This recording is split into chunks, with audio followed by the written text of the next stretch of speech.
indestructible with Ronek's collection of angle grinders.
All right, Richard. Hey. We catch you, man. Assalamu alaikum and good night. Welcome to another Wednesday edition of Breaking Barriers. I have Richard here now trying to put some things in place. So much information. I don't know if that phone have any more room in it. So, Richard, you want to say good night to the folks before we get cracking? Let me be quick because we have an hour and a half and change of information packed. Let me be quick. Richard Jagasa, we're one of your co-hosts tonight on Breaking Barriers, joining you once again on this rainy Wednesday with Uncle Nazim. Let's see what we could do tonight. All right. Well, first I'd like to start with a little photo here of someone who graduated today from her SCA class. This is my granddaughter here, Jada Sophia. Jada, congratulations on your first phase of your education. This is just the beginning. This is just the start. The work has now started now, from primary into secondary. So all the best to you and all your rest of friends and to the principal and staff of the St. Joseph TML. You're doing a fantastic job with these kids, so continue in that vein. And we have a picture here. I just want to show this picture just to bring back a little memory. My brothers or siblings who are watching will probably remember this one. That is Justin could probably put it up before the show ends. Justin, have it ready? Right. Let's see who could remember this. Now, this is not people who visited us at Baraka Grove. Eh? First, let me say that. This is my family. Brothers and two sisters. So, as you can see there on the left, that is my small, and we went according to age. So, as we go along, starting from the left there, that is Wahida. She is the youngest. Well, the one without the hair, all you know, but I will still introduce him. That is Inshan. The next one is Bobby, Hani, Ashmead. Well, the one with the beard in blue there, I think I recognize it too. That is me. You notice I'm more muscular than the rest of them. You know, from the video, you can see that. I have Kazim. We have Rashid. We have Kax. Shahid. We have Rafiq. And we have the man himself, Ibrahim Ishmael, the big man himself. So, folks, that is just a reminder of the clan. It have so many with the, let's say, the rest of the grandchildren and some other nieces, nephews. If we go to put all of them, we might probably take up the whole car park. So, Richard, let's go now. Let's go straight into it. Now, first of all, let me just say, you have your family, intelligent, young, vibrant, good-looking. Those are words to describe the family. You on the other hand, wait. I thought you were talking about me. Nah. Oh. You was the run to the letter. All right. Okay. But All Richard. right. Jokes out of the way. Right. Tell me. I want to just a little talk on this internal PNM election. Right. You know, sometime I driving on the road, I heard Foster comments. Boy, that man real bitter. Not against the UNC or the government, you know. Yeah. He former bitter boss. against his own PNM people. He talking about who eating flesh. Yeah. Their own flesh. They backbiting. They're worse than UNC, boy. They're campaigning harder right now than when they were campaigning for the general election. It's real nasty. And I ain't hearing the person who might be going up, who will be leading us, who is the opposition leader. She's very silent. She quiet. She's very, very silent. So, something going on there is big fighting. Them in the PNM fighting to stay alive right now. Fighting to be relevant right now. Fighting for their own little space in that house. And you know, when you look at the quality of representation, God. When you look at the quality of representation, it's sad. We it's hit poor. rock bottom. Oh God. A good democracy can be measured by the strength of the opposition. In this case, I hope we are the exception and we have a good democracy in spite of the ridiculous opposition that we have. Oh God, boy, oh God. But I heard he say one remark, you know, one or two, they don't really say nothing sensible, but one or two things that strike out. Like, for instance, they like to talk about, look at the structure. The Balize house. We are owing a cent. Well, here, brother man, I'm glad if you're owing a cent, you know. Right. But tell me where you're getting money to build it. That is all I want to know. If you have no debts, I'm happy for you. Yeah. As Rowley come in power, Balize House started and finished. Where your accounts were at beginning at 2015, and let me see where you're getting money to complete it. So I'm glad Rowley finished it. I hope it's not taxpayers' money. I just asking. I hope it's not taxpayers' money that went into building Balize House. But you is keep up to breast and up to date on the internal PNM election. What's the status of those MPs and persons vying for seats? Is it? I only see it tangentially. I saw comments where it appears to me as though they're blaming everything on the former political leader. I think I saw Foster make some statement that he begged for there not to be an early election and so on. But right? I heard that on a particular radio station today too. They're talking about how the mistake they made, was calling an early election. They made plenty mistakes, but I want to be clear. I want to make my point, which is simply this. All of a sudden, Rowley bad. All of a sudden, Rowley's the worst thing to the PNM. But when we were saying he was the worst thing for the country, they stand up and they call all kind of names. All kind of names, yes. And watch them now. Watch them now. They want to pretend there's no collective responsibility. Everybody get a voice now. Yeah. Everybody get their voice now. Before, they were like little mice in a corner. Nobody, only squeaking. Yeah. Everybody loud now. Very loud. But brother man, it's too late. All you have to take this for the next 5 years. And we wouldn't just support a government for government's sake. If this present government is doing things that is not good for the country, I guess we have to call it out too. Yeah. You understand? We can't be hiding it. We have to call it out, and we calling it out early.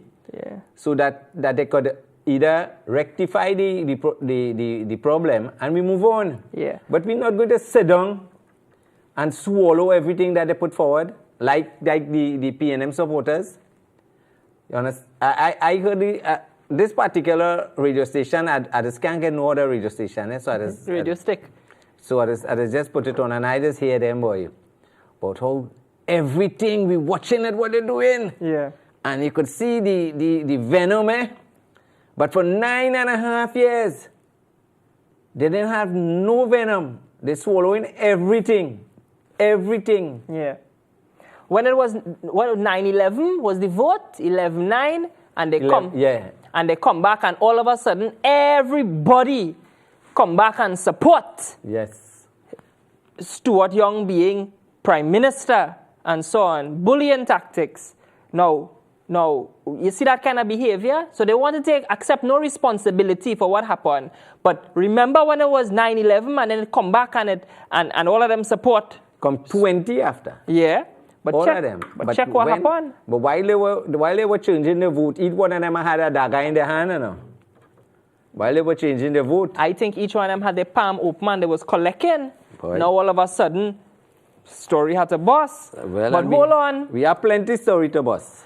So on that 9/11 talk, that was for the appointment of Stuart Young as prime minister. Correct. Right? Remember we took issue with that, the constitutional anomaly that was created by appointing somebody who is not political leader as prime minister. We took issue with that. Right? Early on. Right? PNM quiet. Them had no problem with Rowley that time. Good, no problem. The man was substantial prime minister for 22 hours. After 20, he get Monday morning and he called election by Tuesday lunchtime. Right? Good. Because of that, he became entitled to $87,000 as a pension package. Plus perks. And very early on, you and I had a discussion. Right. And I told you, a kiskitty whisper in my ears, a hummingbird whisper in my ears.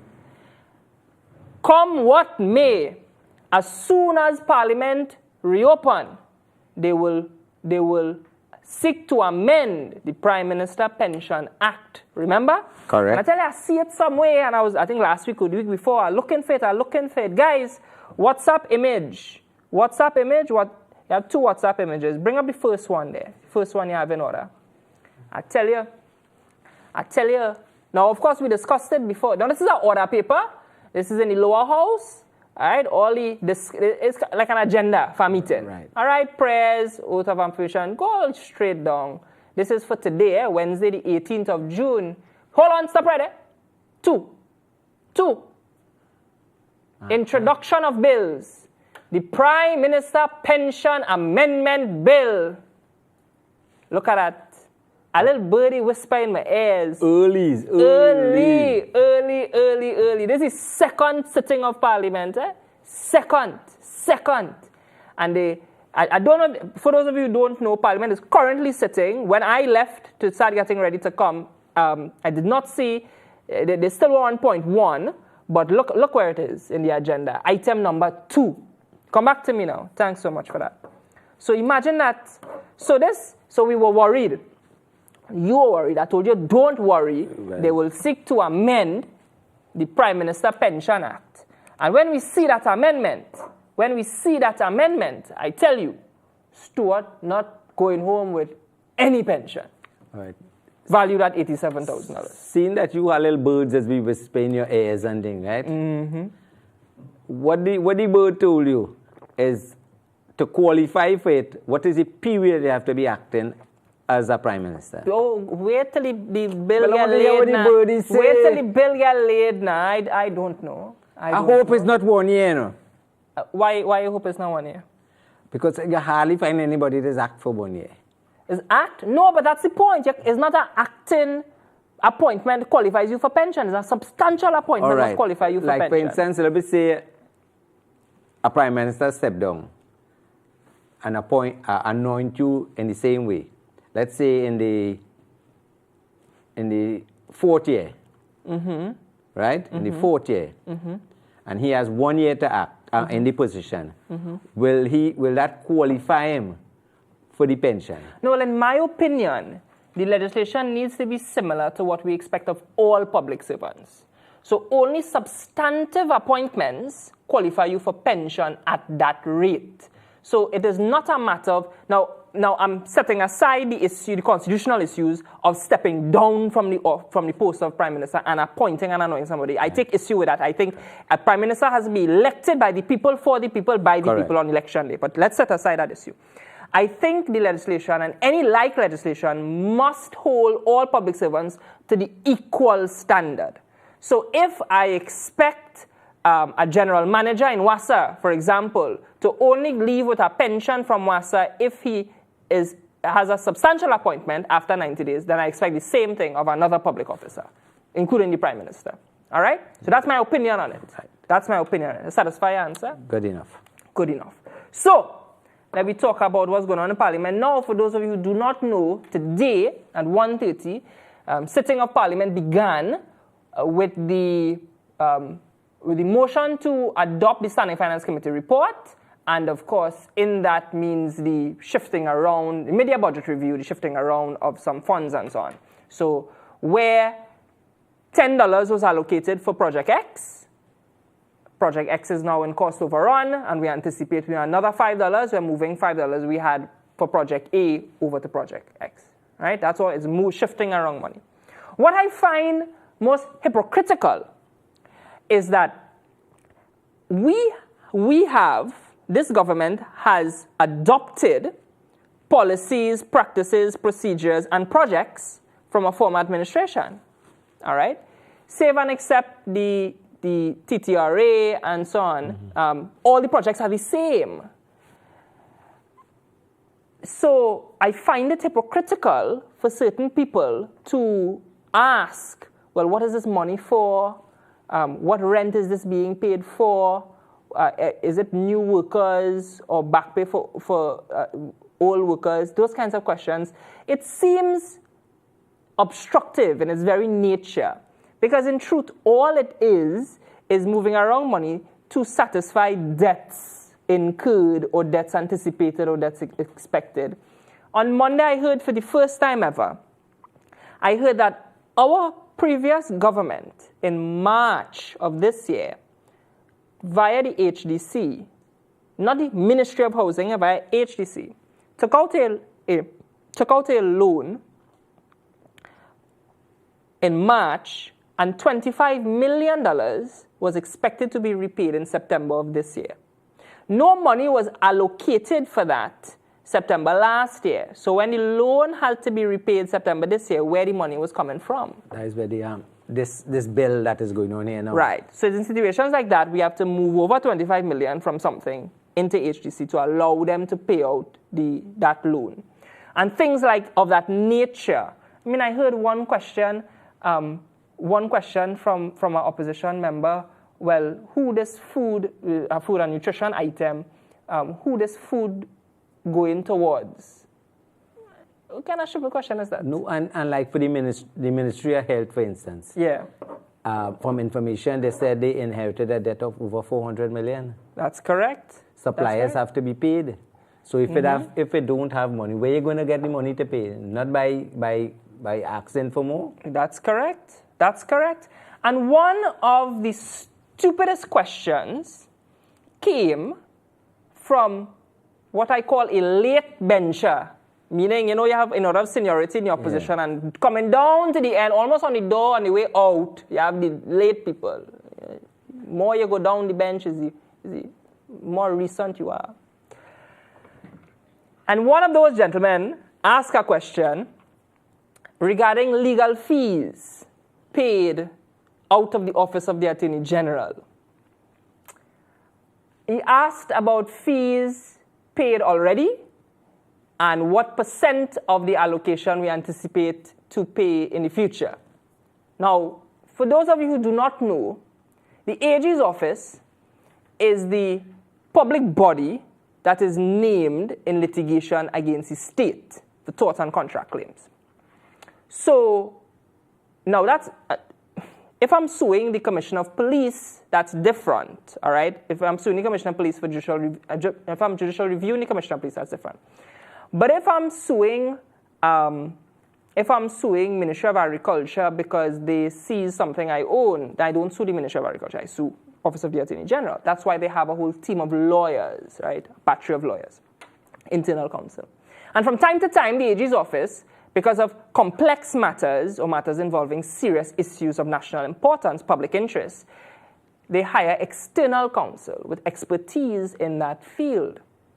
And the bill for those external attorneys under the former administration has skyrocketed to enormous, unseen, unheard of proportions.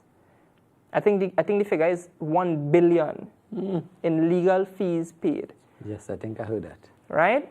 Now, again, nothing stops you from calling a lawyer and saying, I want to sue the AG's office for whatever.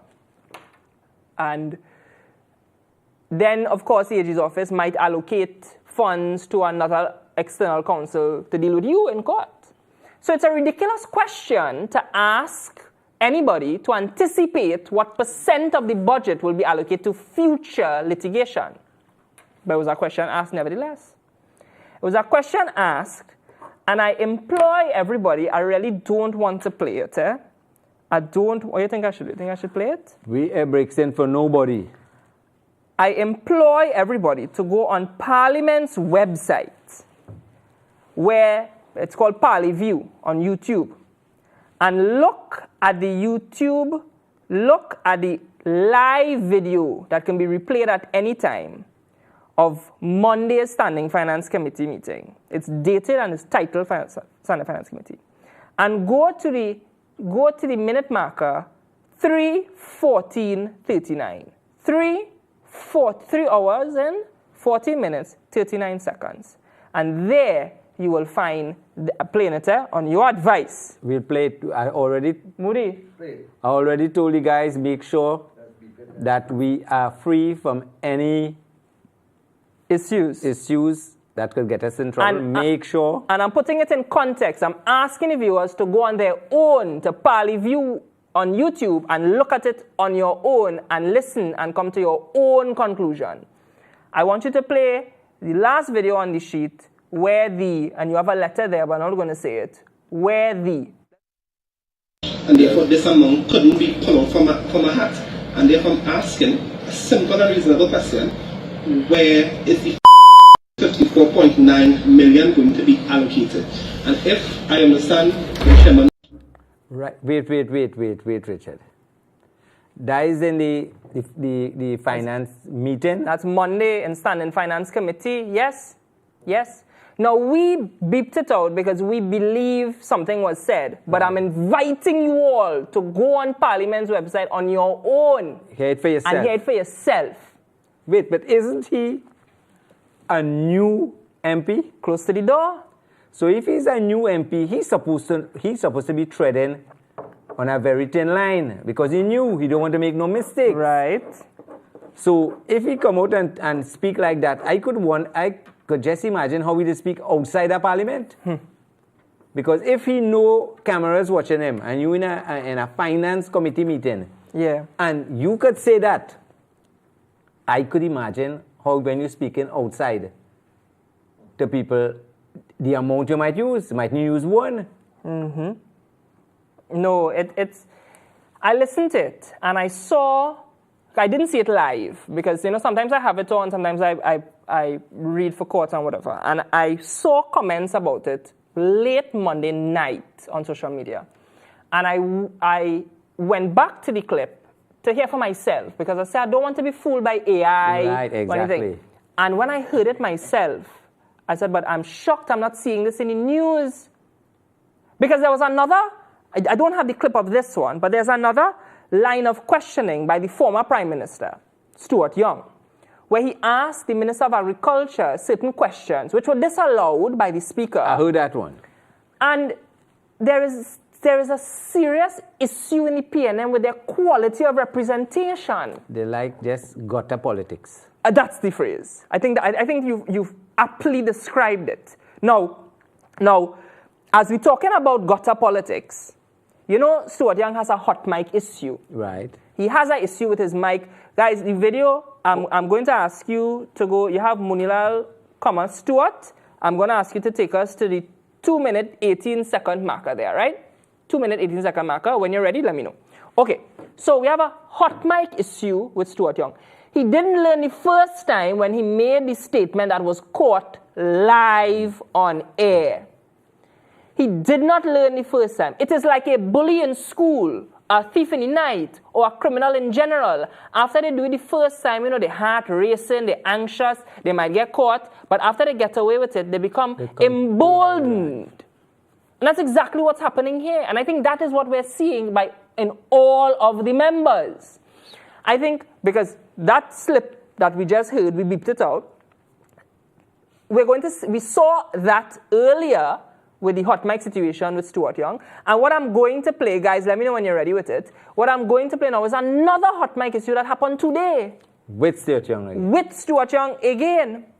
And this hot mic issue is in reference to, is an interruption. So the Minister of Energy and Energy Affairs, Munilal, Dr. Munilal, was making comments in relation to his budget allocation, the Ministry of Energy. Now, it's an important speech he's giving because, of course, we understand in this country our revenue, our income-generating products come from oil and gas. So he's making these points, and all of a sudden, not by way of crosstalk, but by way of an attempt at slurring insults and obstruction, this comment is made by the member, by Stuart Young. Let's play it, guys. 48.4 and 48.6. All of us on the side heard what he said, what the honorable member said about the Attorney General. Mr. Speaker, the member is fully aware. The member is fully aware of what he said, and he should be made to withdraw that statement from the. Pull it back to the 2-minute marker. I think I saw this one. This was a couple minutes ago. It happened. I think I was still in the office. I saw that one.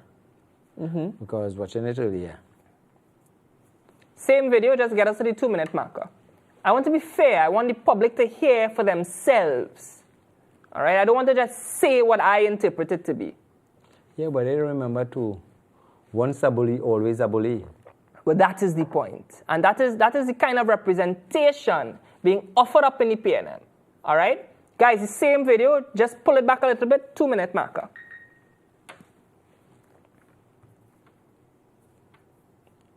So as I was to the member for Urupuch East, did Independent Senior Counsel advise the Ministry of Energy and Energy Industries that the publication of the draft ministry report, which has today been laid, without the consent and comments of NIQUAN, would equate to a breach of NIQUAN's constitutionally enshrined right to equality before the law and protection of the law pursuant to Section 4B of the Constitution. Would the minister so advise? Minister, okay, that on this matter, I sought and obtained advice of the Attorney General of the Republic of Trinidad and Tobago.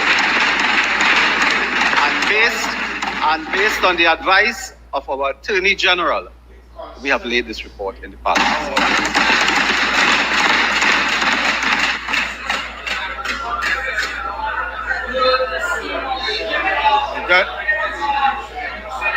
Member. John was in respect of senior counsel's advice. Members. The Constitution. Sit down. Not a dunce age. Sit down. Dans West uttered a statement earlier in Constitution. Sit down. Not a dunce age. Sit down. Yes? You heard it? Clear. right? I did hear it. So allegedly, what you are saying you heard Yes, I heard it. Stuart Young say that is a dunce AG. Yes. But I'm surprised, the Speaker of the House. I find he's been a little lenient. I find after he had he knew, I know that. But you see, these guys, like Imbert especially, and Stuart Young with seasoned campaigners will capitalize on anything. So you have to, you see from earlies? From earlies you have to pull up everybody because Mr. Singh knows the law. But just now, but I hear you, but I don't lose my point. Right. Just I hear you. So Stuart Young, as you say, called the AG dunce. Right. Guys, we have a video, the first one, adopt the report of the Senate Finance Committee. Let's play that. I did not rise because I'm accustomed to their foul language, and I say that without apology. I understand that a comment was made from one of the individuals who is better at foul language, the member for Port of Spain North St. Anne's West, today, who always has his mic open. He has the unfortunate misfortune of opening his mic when he wishes to say things about grandmothers, about persons on this side. Just for the record, I believe my colleagues here were the ones who clued me into this, that the word dunce was passed around. That's right. I didn't hear it. Mr. Speaker, I rise on standing order 48-1. The member has clearly lost his way. 48-1.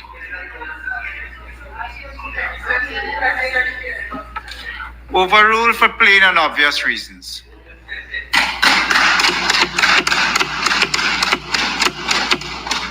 I just want to remind that member that months before he was promoted,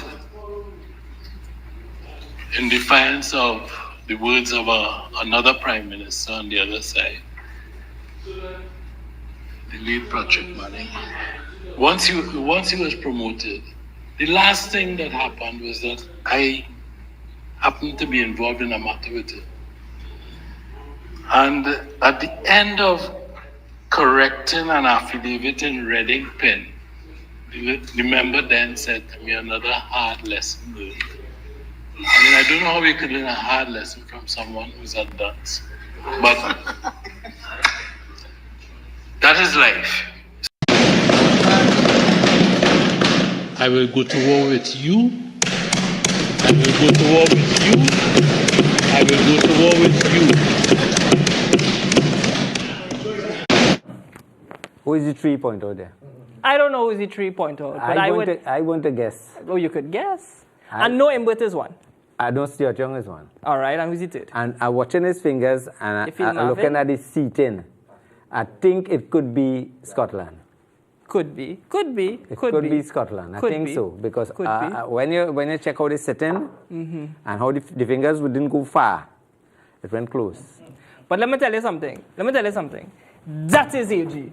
Yeah. That is an Attorney General. That is an Attorney General who has looked at the books and said, this is madness. What has happened in this office is madness. This is a feeding trough for PNM financiers, friends, family, and well-wishers in the PNM. And this is absolute madness. And if by saving this country we have to jail a few of them, so be it. That is Attorney General for your money. One of the things I heard is that he said no monies will not be paid. Will be paid. No monies will be paid. Until he vets the unless he vets the invoices. That is correct. He said up to last night he received invoices and he doesn't know how much is going to come out of the woodworks and so on. For those of you who think we might be screaming doom and gloom for no reason, I want to put it in context. I want to tell you all how much money we're talking about. We're talking about $100,000 here, Talking about $200,000 here, You ever went by a lawyer? You ever went by a lawyer for anything? Dollar deed, average price you pay, less than $10,000. You ever went, when was the last time you pay a legal fee? A little small kakara. 8.5. See that? See me? I don't have to worry about that. All you just get yourself in trouble. I do get myself in trouble. I ain't paying no lawyer fee. No, I mean paying for deed. Deed used to live right down the road. She had a spala. I just having mic issues right now. All right.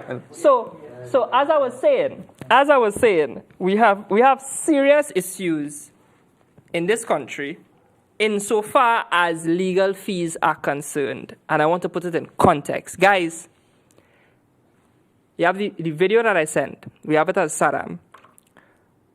Uncle Nazim, you see those small money you pay lawyers and so on?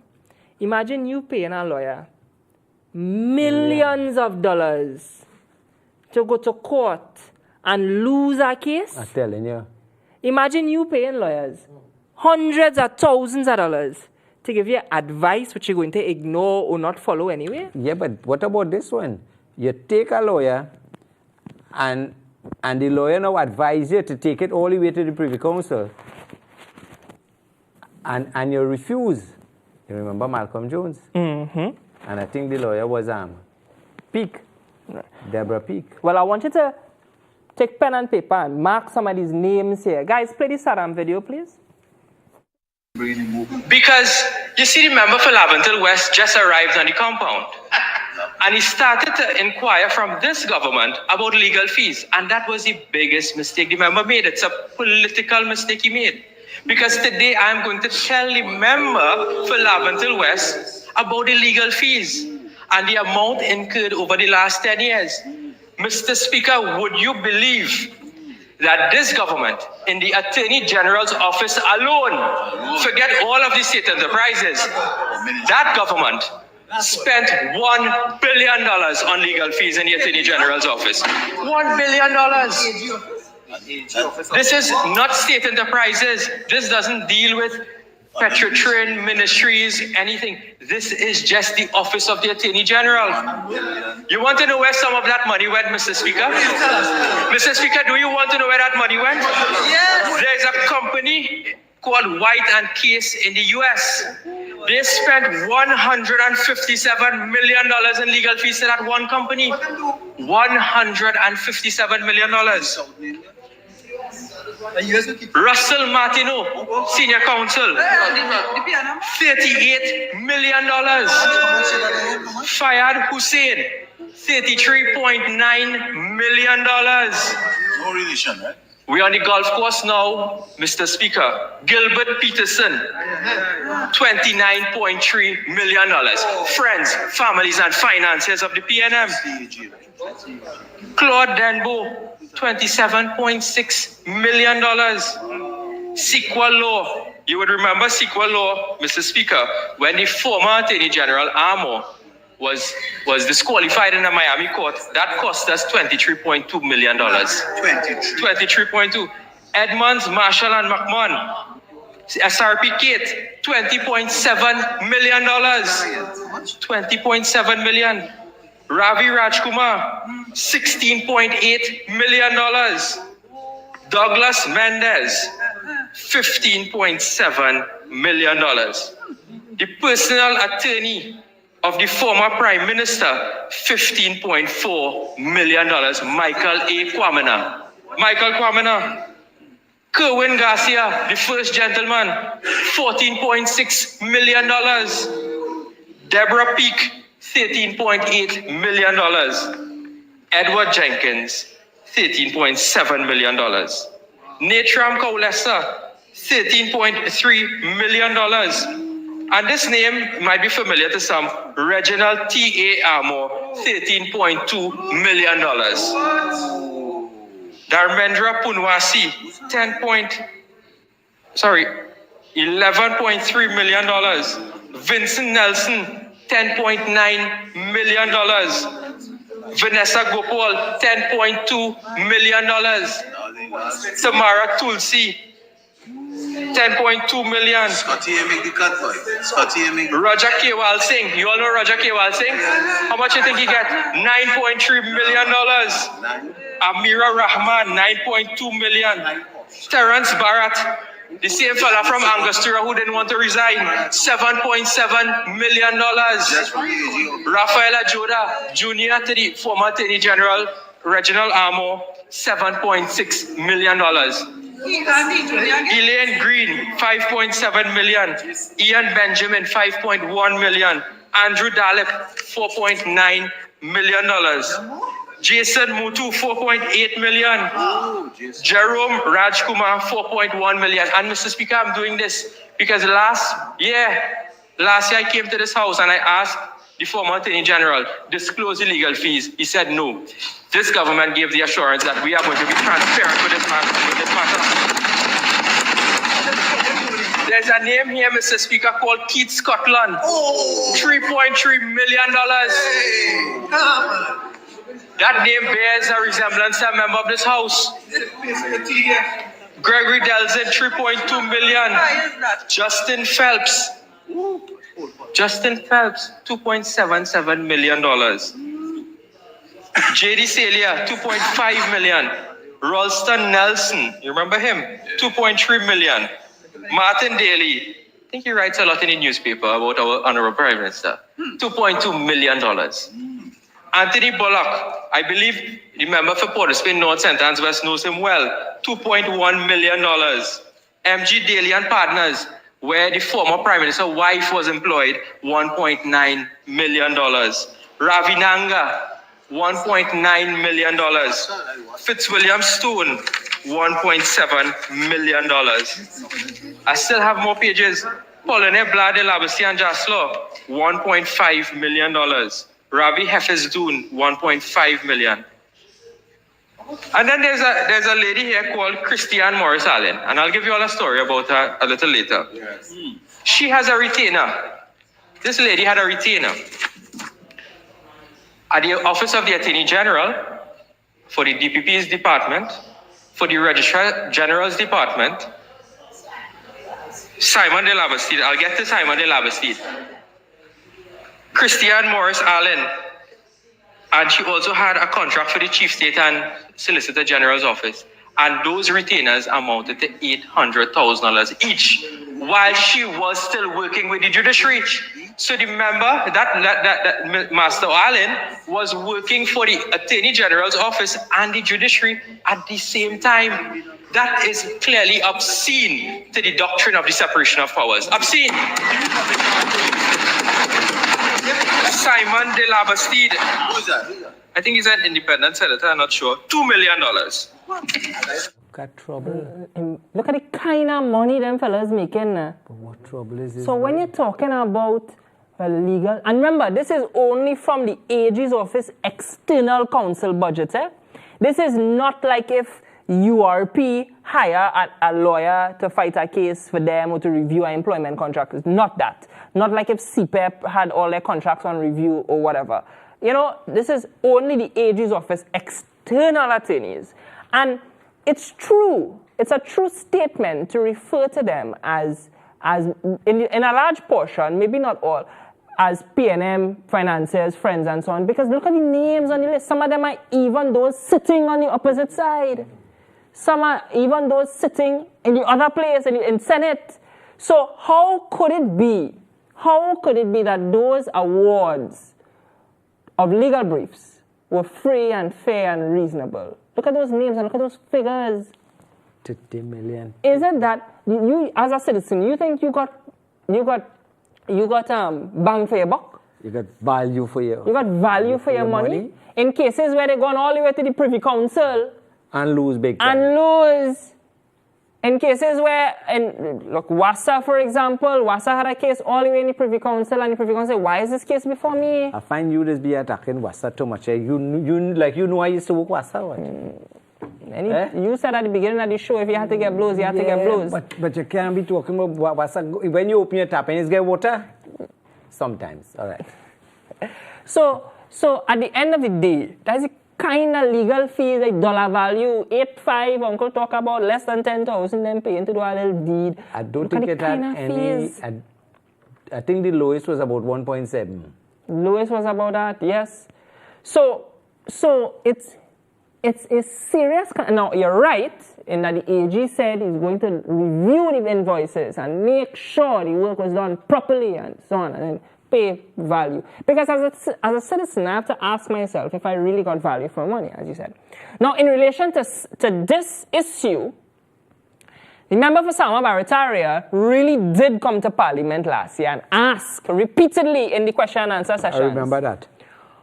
Who are the lawyers getting state briefs? How much money paid to them? And Attorney General Faris Al-Rawi and Attorney General Amor both said it is an internal policy decision of their government not to disclose those names. I believe that was an abuse of process. I believe that was a misreading of the law. And I believe that was a ridiculous approach to take when it comes to spending monies from the public purse. That is the point. Once you're getting paid with taxpayers' money, you must get transparency, and if we want it, we have to get it. And MP Saddam Hussein is absolutely correct. This government promised transparency and accountability. The Prime Minister said, if you want state briefs, your business will be open to the public. If you want your business to be private, don't apply for government contracts. And it's the same thing with legal briefs. We are entitled to know, and there is, make no dispute about it. There is case law on the matter. There is, I think, Denise Ryan against the Commissioner of Police, Justice Buru Singh is the judge, just before he went up to Court of Appeal, said there is no privilege associated with the names of attorneys holding state briefs and the fees paid to them. So this is not a question of privilege. Right? We're not asking for the legal opinion Douglas Mendes gave to the ministry. No. We're saying how much was he paid, and if the opinion was a page long, how come we paying $250,000? Don't worry. So MP Saddam Hussein has finally brought light on this issue that we as a nation have. I myself, I have cases. I have applications pending for legal fees via my clients through me for legal fees paid in certain matters. You have asked for legal fees paid in certain instances.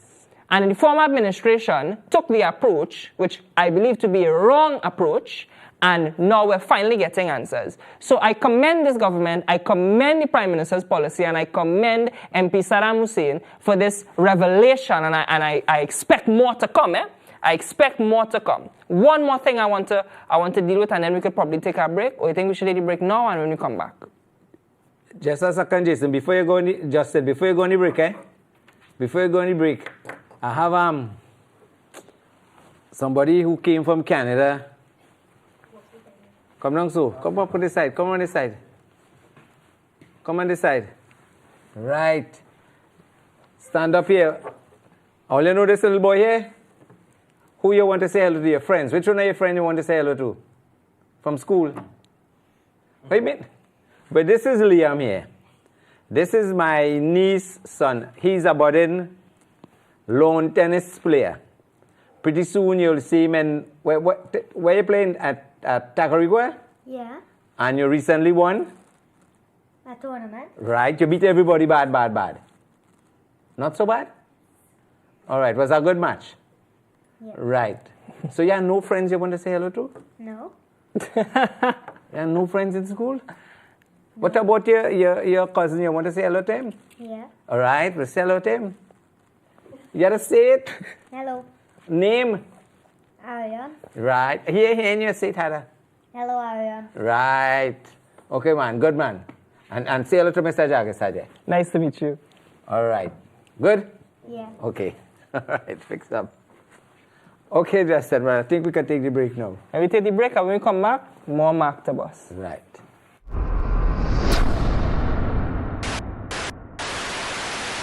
Introducing the finest selection from premium deli and meats. Savor the bold flavors of beef salami, beef pepperoni, and chicken ham. Indulge in our diced beef bacon and perfectly sliced beef bacon. Explore the rich taste of smoked beef and tender roast beef. Treat yourself to our juicy jumbo chicken hot dogs and beef hot dogs. Top it all off with the delicate flavors of smoked turkey breast and our premium whole turkey, all halal certified for your trust. Delivered to you by Chill Foods, Premium Deli and Meats, excellence in every bite.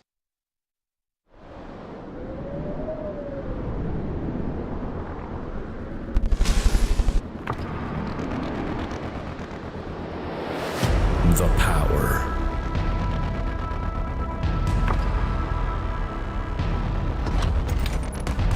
shatter the strongest.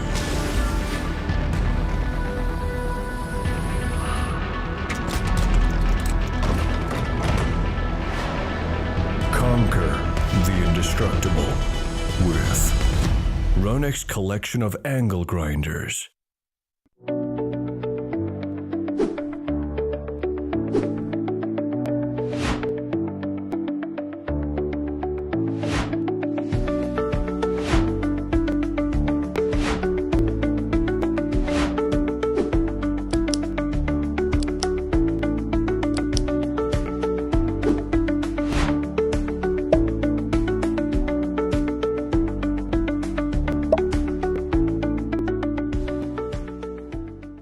Chic Leisure Limited, making life easier. Our renowned great tasting vermicelli comes pre-cut in regular and parch, packaged to make preparation simple. Attention all doubles vendors and roti makers, try our high quality pre-sifted bromate free all-purpose and whole wheat flour, low price and conveniently packaged. For wholesale and retail prices, contact Chic Leisure Limited, Warrenville, Conopia. Chic Leisure Limited, quality you can trust.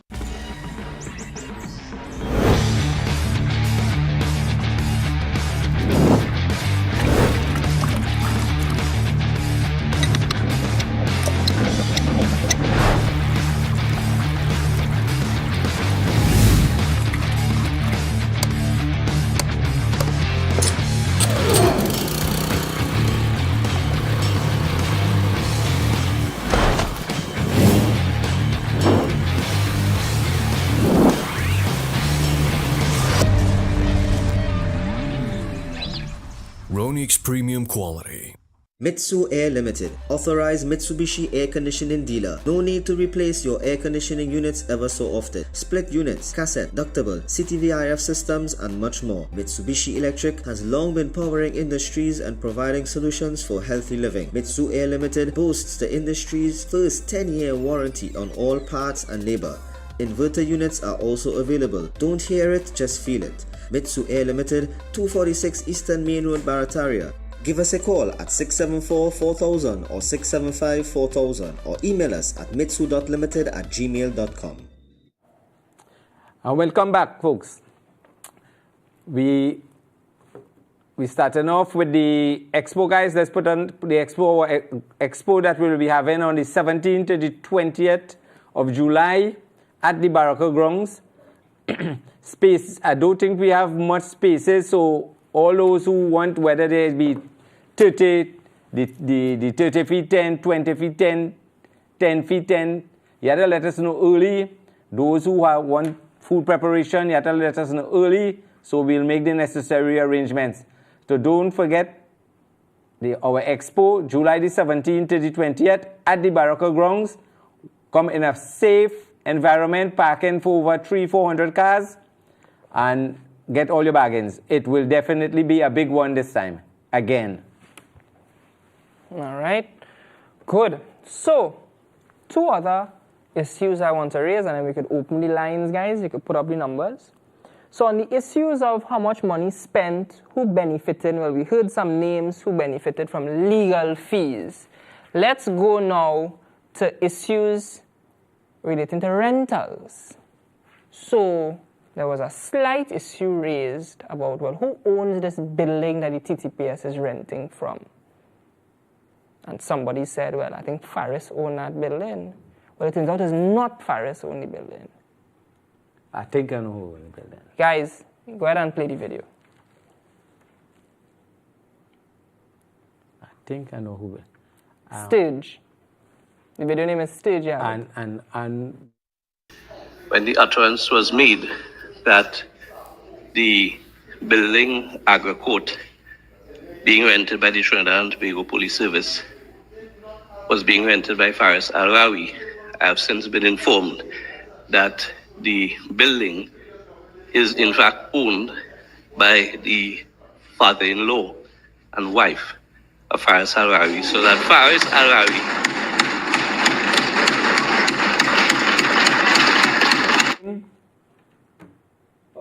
Where are you going now? Yeah. His name? Yeah. But one of the things we had to touch to was on the statement by the our new commissioner of police. Right.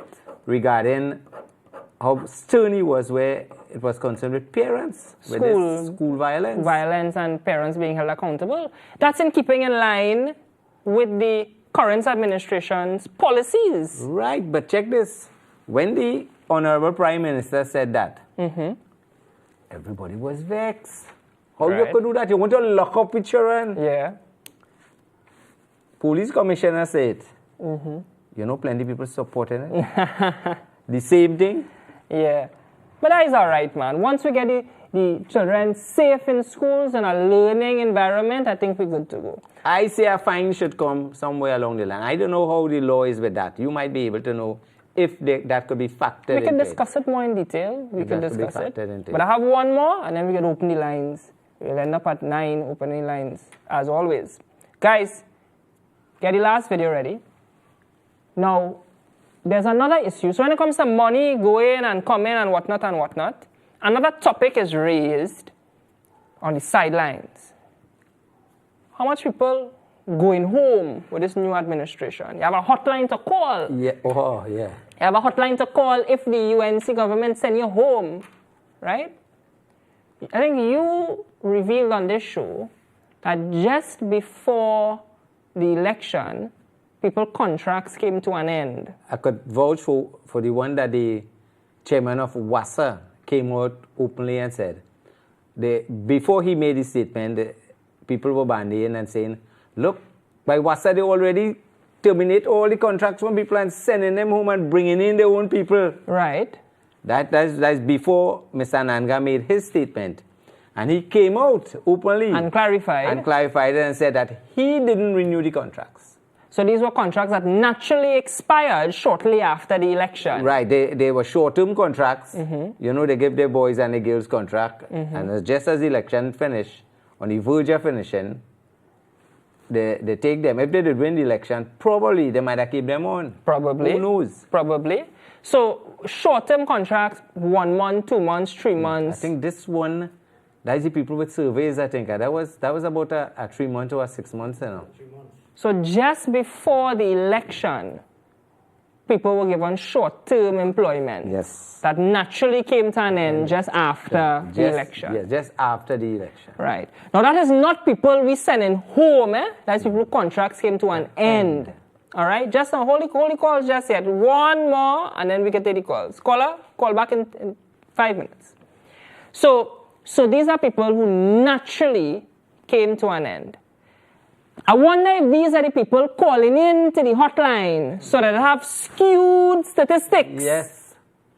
All you give me work and all you're taking it back to get we vote, that is what you have to say. Right? That is a true statement, but I wonder if that is what they plan on doing. People contracts naturally come to an end, so they want to say, well, those people lost their job. Here it is where they say, call the hotline if you lost your job under this new administration. Right? People don't get fooled. And as we were getting ready for the show, when we were here getting prepared and so on, this statement was made. So just minutes ago, most of you may not have seen it. Guys, let's play the last video. Just before election in HDC, not the Ministry of Housing, in HDC, they hired on March 17, 2,300 people. 2,300 people. HDC. 2,300. Right? Put it in South. You want me to talk? I'll talk. 2,300 people, Mr. Speaker. We have $3 million. Between March 17 to May 17. And when they lost the election April 28, they didn't want to pay the people. So they hired them for 2 months. So when you ask where the money gone, where the revenues will come from, they hired 2,300 individuals, right? Especially the member for San Fernando West at the time. He had one of the biggest slices of that 2,300. and he paraded the people up and down San Fernando West. Right? And he lost. Right? And you see that fellow called, there was a chairman in the AGC, his name is Noel Garcia. Well, I will say plenty about Noel Garcia in the talk. Plenty about Noel Garcia. So don't come here to tell me or tell us where the revenue is coming from. You all spend out all the revenues. You all spend out everything. And San Fernando East, you enjoyed in that 2,300. You enjoyed in that 2,300. You enjoyed in that 2,300. You want me to tell call name who enjoyed? Yeah? There are some who lose and enjoyed in 2,300. Point 40 enjoyed in 2,300. Labre, not my colleagues. Not my colleagues. All right. Now wait, so that is 2,300 people going to call the hotline? Yeah. Probably don't call the hotline. None of them are calling the hotline. None. And only on 2 months, you know. Only on 2 months, you know. None of them are going to call the hotline. So, ladies and gentlemen. All right, guys, you can put up the phone lines. Yeah, you can put up the phone lines. What we've seen here tonight, and Parliament's still going on, so you'll have more Mark Bussin while we're here. What we see is, one, a government saying true to its promise. We have the Prime Minister pension bill being laid. Two, we have bullying in the PNM ranks, coming from lower down in the bench. We hot mic situation showing bullying being normal in the PNM, words being thrown, slurs and so on. And then we have wastage of monies spent on legal briefs in the millions, close to over $1 billion, I believe, and money spent going into the pockets of certain former MPs' families, right, in the PNM. So, and then of course the last one to top it all off, 2,800 employees hired on short-term contracts. That's where 2,300. 23, I said 28, 2,300. You inflating this thing. Don't give the people wrong information. It's 2,300. Hello, good night, caller. We have a caller on the line. 9 on the dot, eh? Hello? Hello? Yes, good night, sir. Go ahead. Yeah, good evening. Want to just highlight a piece of road we have in Brooklyn Settlement, Sandy Grande. Bridge Road. What is the name of the road? What is the name of the road? Bridge Road, Brooklyn Settlement, Sandy Grande is 3 short roads. Over 25 years when Mr. Pandey was in power there, that road was paved, and now nothing was done to it again. So, you know, it is in a real deplorable condition.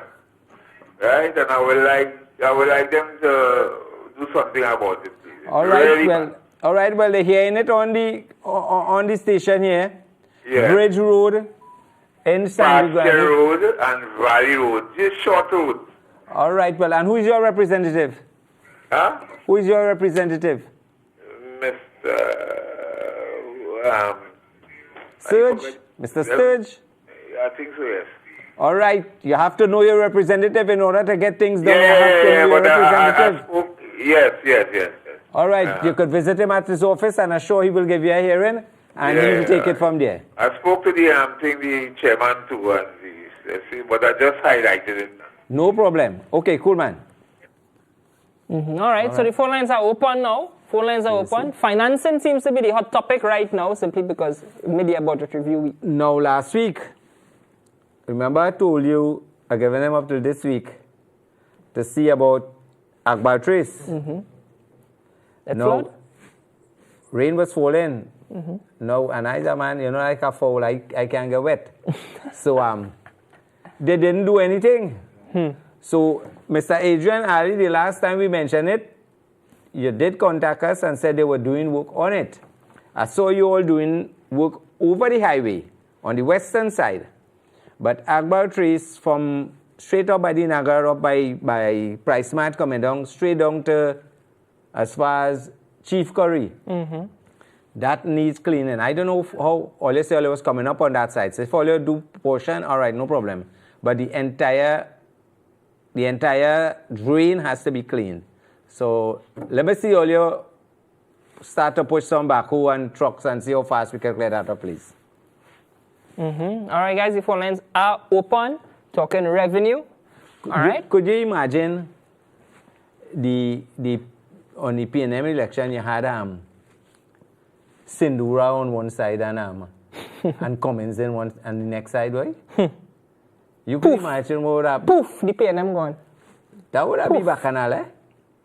I sit down and I was just wondering that. Yeah. I said, look at trouble. Yeah. So guys, the phone lines are open. All right. Now, in the meantime, so this caller, the caller about the road, he talked about 25 years. Now, the PNM has been there for 10 years, eh? And they've held control of Sandy Grande. Because the man remember since Basdeo Pandey. Like, it's only when you went in government thing this get done, boy. Imagine that, eh? I driving along the highway, as you pass, I think is Mono Road, or even as far as Chief, the extreme left, that road needs paving. Right. That road parallel to the highway. The road is undulating on the side. Again, if people driving and they bump on that, they could lose control. And they could run off the road. It's real bad. Yeah. And it have a piece in St. Augustine by the traffic light, going across the bus route. Yeah. That road is so bad, you just have to slow down to go across. And when you reach by a traffic light, you know, as you get the light, you want to move quickly. And the road is bad. They should pave that too. Yeah. All the potholes I talk about by Trinity roundabout, that will get like a crater just now. The one by SM Jalil, they ain't fixed that yet. That's going to get getting bigger. Mount Hope in the back from by TN Tech, the back entrance at Mount Hope, that road is real bad. If somebody come in by TN Tech and the woman about she water bag burst, time she reach by the gate she make the baby, or even before. That's how bad it is. Hello, good night, caller. Hello. Hi, good night. Good night, sir. Proceed. Good night to the panel. Good night, sir. I'd like to highlight something for you all about Mono Road, where the same Adrian Alley where I just spoke to. Right? Opposite the mosque and Mono Road, right, where they do the pavement. They put something like a wall and have a drain there. You have to come out in the road and walk. But who did that work, caller? I really don't know, right? But I mean to say the councillor could do something about this, right, Adrian? If you come down Mono Road, opposite the temple also, right? It have the drain there. You have to come out in the road. The road is bad there. Right? Well, you highlighting it, caller, so he probably hearing you. So maybe I hope he is hearing. And then Alligator South, right? We having some serious problem with the neighbor, with the drain, and whatever. Right? We sent plenty messages to him already, and no response. Yeah, no response. But is that his area? You're sure that is his area? Because you know everybody has. Yes, sir. That is Mr. Adrian Ali district. Right? He's the councillor for the area. All right. Well, I sure he heard you. So call us back if you do get any redress. He's just away. Because I would like to meet the Prime Minister, the Honorable Prime Minister, one day.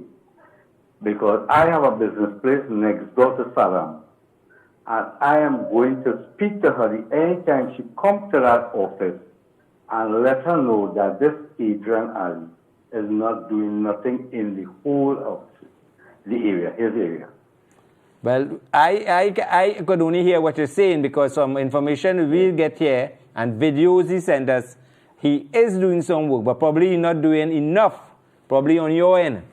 So, Sir, let me tell you, right? You pass down Mono Road, and you watch next door to the temple and opposite the mosque, and you will see what I'm speaking about. All right, no problem. That will be done, sir. Okay, thanks. Okay, yeah. I think we have another caller. Good night, caller. You're live. Yes, good night. Good night. Richard and Oakland. Yes, sir. Good night. There was a thing going on social media, I think on Facebook, about some kind of hump on around the Cuba area, on the highway. Yeah, I saw it. I saw it on Sorry, social media. Could you make any comment on that? I didn't see it. All right. So what I saw only on the video could be explained by assuming that what you are calling a hump is really where the road joins the bridge and where the paving took place. Overlapping. There's an overlap. Yeah. All right. Now I understand that somebody I think was speeding and I don't know if skid is the correct word, or temporarily lost control of a vehicle on that road and so on. That's why I got it in my inbox. But I looked at it, and to me, it does not appear to meet the requirements of a speed bump, as people are inferring that it is. Now, of course, it has to boil down to central government and the Ministry of Works looking at it and determining if it's a safety issue.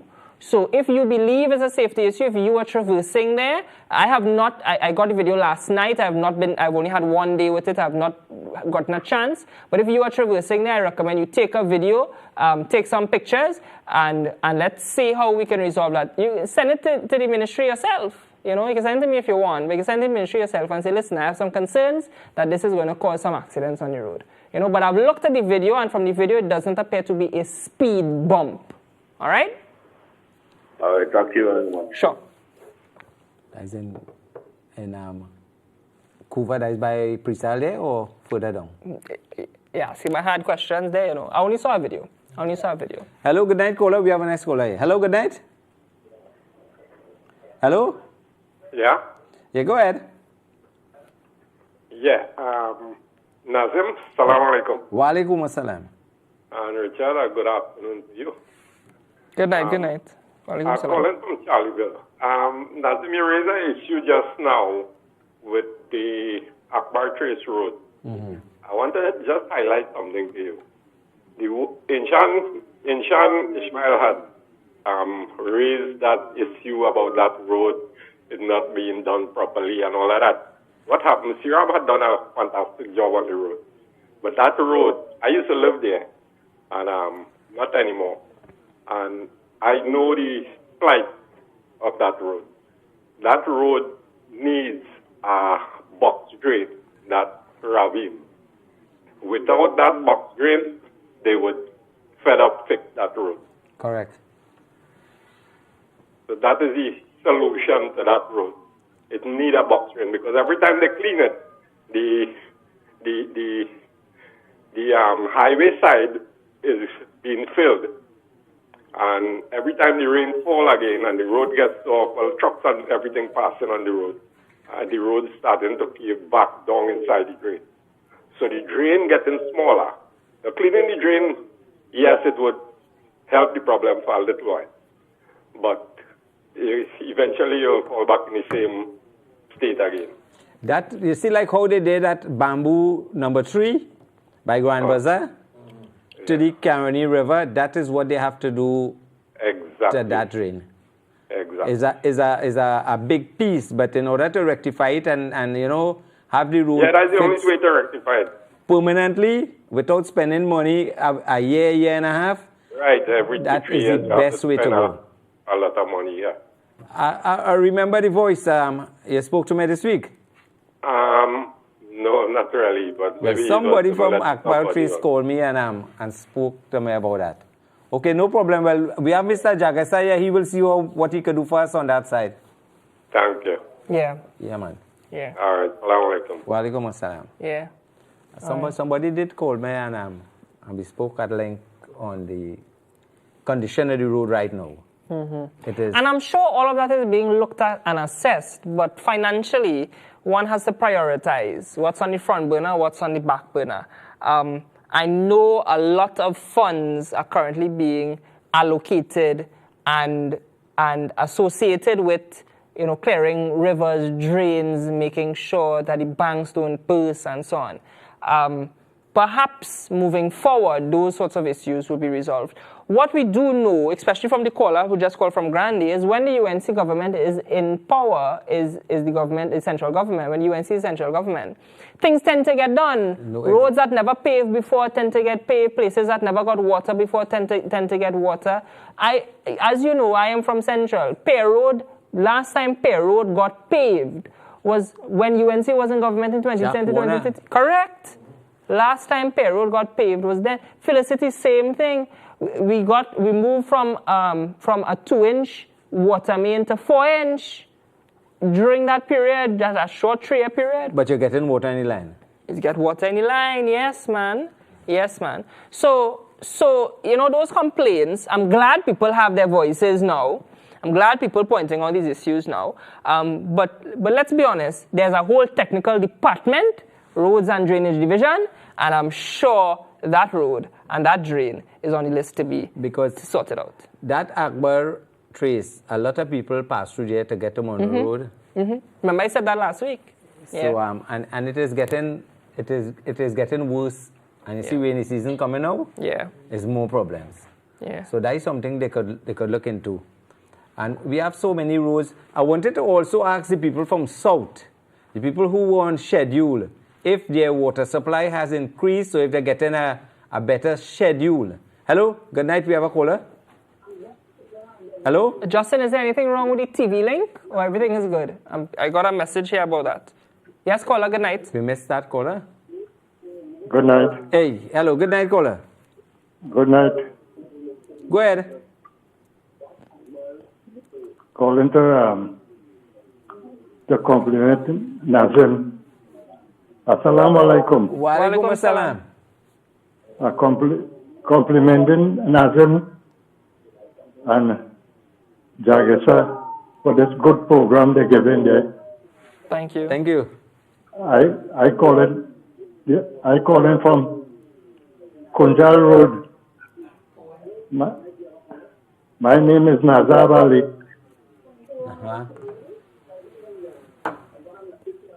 And how is things at Kunjal Road? Boy, I the road them not to the extent to good, but the way possible, we still traveling on the road and so on. And what about your water supply? You have any problem with water? Well, not really to the extent water coming as usual. We're getting good service. Right, because once a week. Now we have to do better than that. You can't get once a week. We have to get at least twice a week. Well, that is the way we get in once a week. But from information, I spoke to people from South, and they said before the water used to come, but sometimes the tanks are filling. But I don't know if they're giving them a longer period, and the tanks are filling now. Right, so we're glad to hear everything good on your side. Yeah, boy, Nazim, I is the man when you come up in Baraka, go and meet you, boy. Well, you see what I mean? Yeah, Nazim, Nazab Ali, we had a good chat, man. All right, yes. Yeah? Feel free to drop in anytime again, anytime in the area, just pass in. Boy, anytime I come up on that side, I pass in and dropping in and blagging with you again. No problem, man. Yeah. All right, you have a good night. Right, boy. Yeah, cool, man. Right. Yes, there is a problem with the... no audio on flow? With the TV. Okay, guys, well, if you're having problems on your television, you can watch us on Facebook and YouTube, and of course, we rerun on Saturday at 9 p.m. All right. So, Richard, what plans you have for this long weekend? You buy any plans? I work in tomorrow. I work in Friday. I work in Saturday. You are buying Sunday I will take off. You are buying no plans? Make sure the house clean, wash the clothes, iron the whites. So wait. Yeah, exactly. Yes, good going, man. Yeah, as all the plant shop, this is things sell out. People planting for Corpus Christi. Well, you have plans? If you have plans, you plan something? I was saying to what you would have probably planned, so I would have saved myself that trouble. Hello, good night, caller. Hello? Hello? Yes, Yeah. hello? Yeah, good night. Go ahead. Yes, good night. Good night. Yes, man, calling from Tobago. Tobago in the house, boy. How things in Tobago? Things going good all the time, man. Things going good all the time, man. All right. Good so far. I just calling to congratulate you two gentlemen on a good, very good program. Take all your in every Wednesday. And I was also taking the real run too. Very in good, case I man. miss anything. Yeah. Thank you. Calling Thank from Tobago. What about, before you go, you don't pass and check Mr. Rowley by the goat farm and thing? No, man, I ain't live. He could stay on the farm, man. I good wise, man. All right. Okay. All right, cool, man. Yeah, man. Yeah, good program, good program. Thank you, caller. Feeling for some crab and dumpling now, you know. Hello, we have a call again. Hello, good night. Hello, good night. I listened to the latest news just tonight, and I heard that they said that they expelled the 5 schoolgirls that were in the fight. But I don't know if you all have any information, if they found them or are they still in hiding. Could you please let me know? The last thing I heard, I said they said they didn't locate them. Yeah, they said that the address given, the police, when I said the police said that the address given, the children were not located there. Now, Caller, I'll be honest with you, when we have to come, when I have to come to the show, I probably only see maybe 5 or 10 minutes of news before I get here and we have to do certain things. So I did not see that. So I will look into it, but Uncle Nazim is correct. The last I heard from last night's news was that the police could not locate them. But I think expelling them is the correct move. So I think we should have a no tolerance. We have video footage, right? Yes. I sure people know these kids. Yeah, I think the police said that they got a report from the Holy Faith Convent Vancouver school principal, and they got a report from the children, and they I'm assuming here, I did not read this, that they used that to identify what school the children came from, spoke to the principals in that school, teachers and so on, and got the address. And that's how they landed on, well, this child is registered at this address, but the children were not there. Hence the rumor began to circulate that the children are avoiding being So they're not found. coming to school either? Well, from my understanding, there's a calling line, I want to be very quick. From my understanding, that's what I heard. But again, that's only as of last night's news. I didn't see anything today new on it, and I did not see that news clipping. But ultimately, I would just want to say, I think the policy implementation to expel is correct. I agree with that. Yeah. All right, we have a caller. Hello, good night, caller. Hello? Yes? Yeah, go ahead. Okay. Assalamu alaikum. Walaikum assalam. I'm 66, driving about 48 years. In the state since age 20. It's the most deplorable road conditions I've ever seen. I'm so frustrated driving. But I want to touch on something very, very important. Humps are put, substandard humps, whatever you want to call them, are put all over to replace police law enforcement. I brought that to the attention of Mr. Ramada when he was there. He came to my daughter's school. And I asked him, is that legit to put humps on the roads? I mean, you would put it like around the university, around the schools, by the president, prime minister, and so on, but not all over. Besides the traffic jam, the chaos it causes on the road, right? You have people like roller coaster up and down, because remember it's substandard, some is the worst, breaking off with like concrete they put. So everybody doing their own thing to replace the law enforcement officers from doing their job. We have, I think, if I'm mistaken, 8,000 police officers. We have traffic warden. I think we're looking right now of the pedestrian warden, because the gay, how you call it? You go to walk anyhow, jaywalking, you know? So we're coming back to the humps. I asked him twice while we were talking, is that legit under the transport division to be putting humps anywhere, everywhere, substandard, whatever standard, you know? So I will ask you gentlemen to see if you can, whoever, the relevant ministry or transport commissioner, whoever, to start to remove those humps and put law enforcement officers to do their job. Yes, but caller. Thank you. Caller, Sorry, go ahead. Before you go, caller.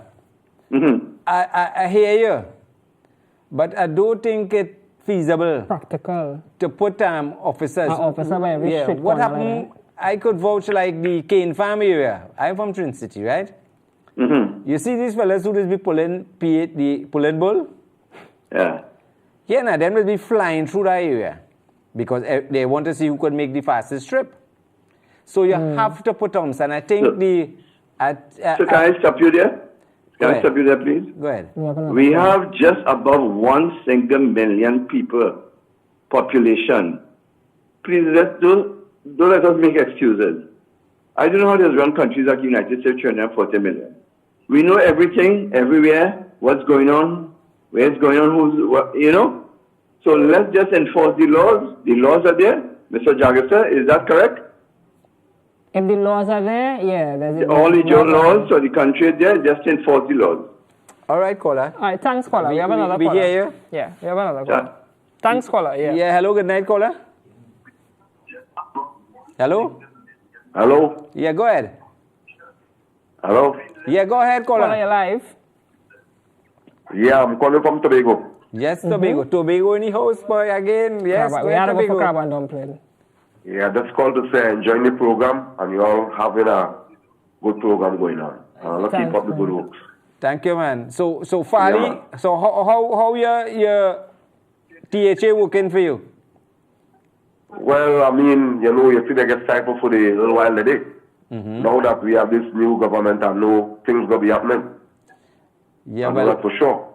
Well, I heard someone talk about the two Tobagonians representative not really contributing as they should. Yeah. So that is something all you have to look at. They're not contributed.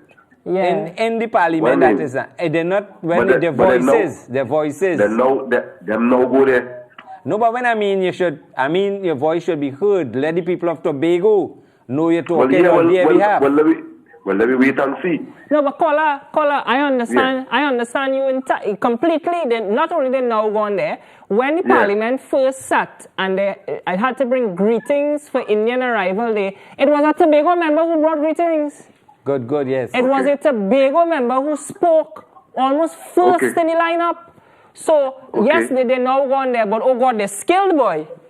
Oh God, Tobago, all your skill, boy. How all that talent in Tobago and only give me Rowley for 10 years, boy? Who give Rowley for 10 years? Rowley was from Tobago, man. Yeah, the man say from Tobago and where he shall return in his retirement. Listen, Mason Hall. If this man from Tobago, right, and operate like that, I don't want to believe somebody from this place will operate like how we operate.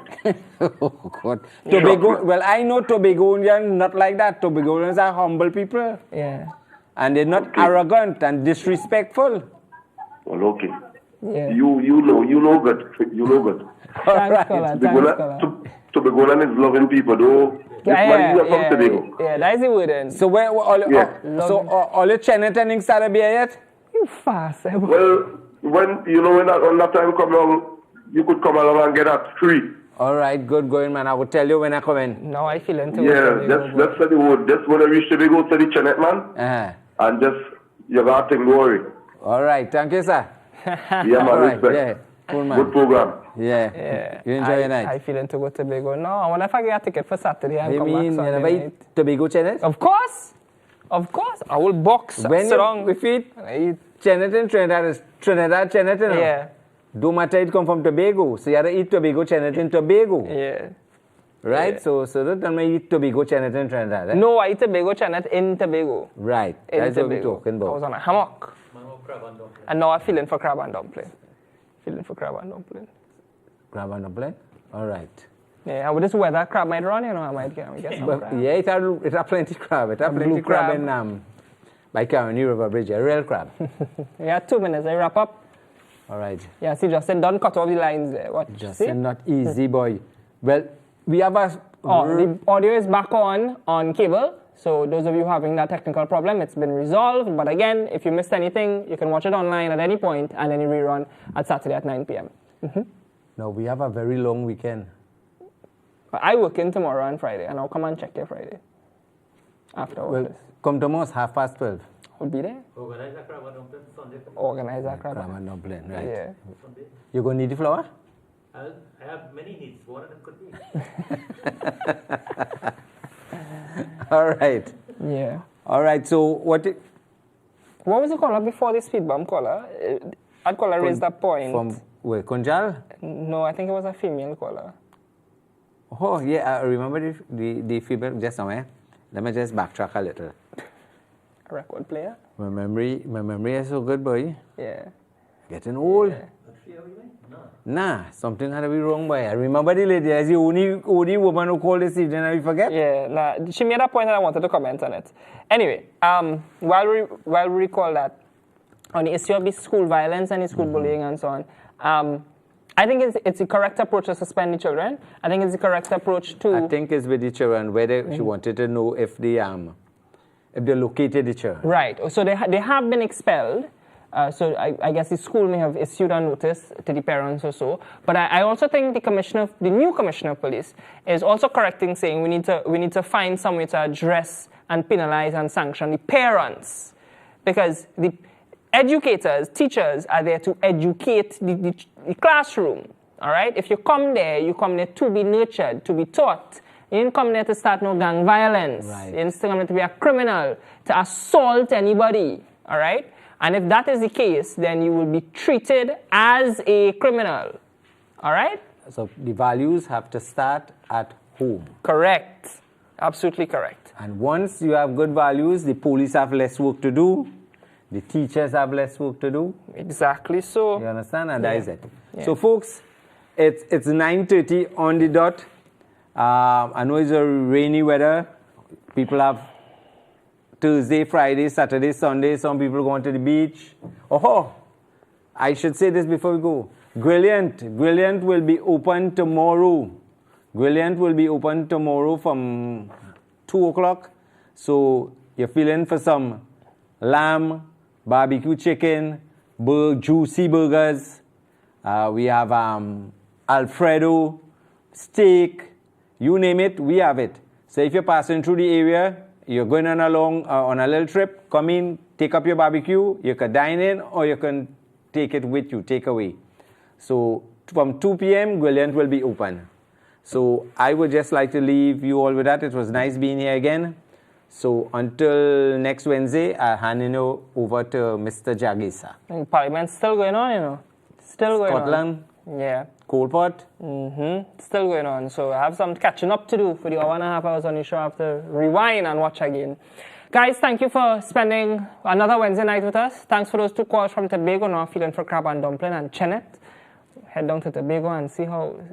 I was watching our show and I now put on anything, Quiet in the house, the lights off, popcorn, club soda on the side. And 41 seconds in the show. Show even start yet. Start to roll the opening credits. My mother next to me. When was the last time we went to Tobago? Just this weekend, I think it was Saturday or Sunday. So you're going? So I feel like it's a sign. So that happened and now them 2 callers, I feel... Guys, if I see many airport is because I've taken a plane to Tobago. And this was the ideal weekend to go.